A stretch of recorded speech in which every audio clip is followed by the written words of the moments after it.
میں یہ بات کہتا ہوں بڑی پختگی کے ساتھ کہ جو آدمی، جو طالب علم علماء دیوبند کے مسلک کو آنکھ بند کر کے اپنے سینے سے لگاتا ہے، میں اس کو علم حدیث کی اجازت دیتا ہوں، اور جو اس مسلک سے ذرا بھی ہٹتا ہے اور اپنے آپ کو مجتہد وقت سمجھتا ہے، میں اس کو علم حدیث کی اجازت نہیں دیتا ہوں۔ یہ بہت واضح چیز ہے۔ آپ حضرات حضرت گنگوہی رحمت اللہ علیہ کے دامن کو پکڑیے، ان کے نقش قدم پر چلیے، آنکھ بند کر کے یہ یقین کیجئے کہ ان حضرات نے جو فرمایا وہی صحابہ اور تابعین کا مسلک تھا۔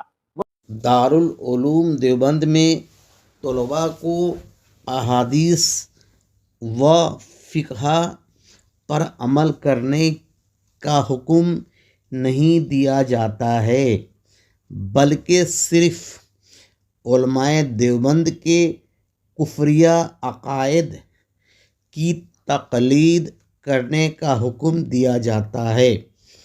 علماء دیوبند کو جلاہ دیوبند کہا جائے تو کوئی مضائقہ نہیں ہوگا۔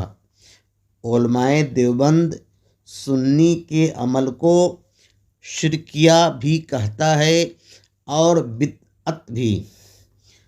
ایک انسان دو عمل نہیں کر سکتا ہے۔ شریعت میں شرک کفر ہے اور کافر کے عمل کو بدعت نہیں کہا جا سکتا۔ بدعت مسلمان کے عمل کو ہی کہہ سکتے ہیں۔ مسلمان ہونے کے لیے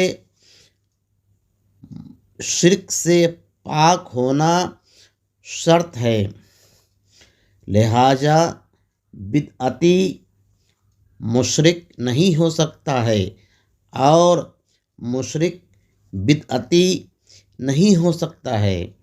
ایک انسان کو مشرک اور بدعتی دونوں کہنے والا جاہل تو ہو سکتا ہے مگر وہ کبھی عالم نہیں ہو سکتا۔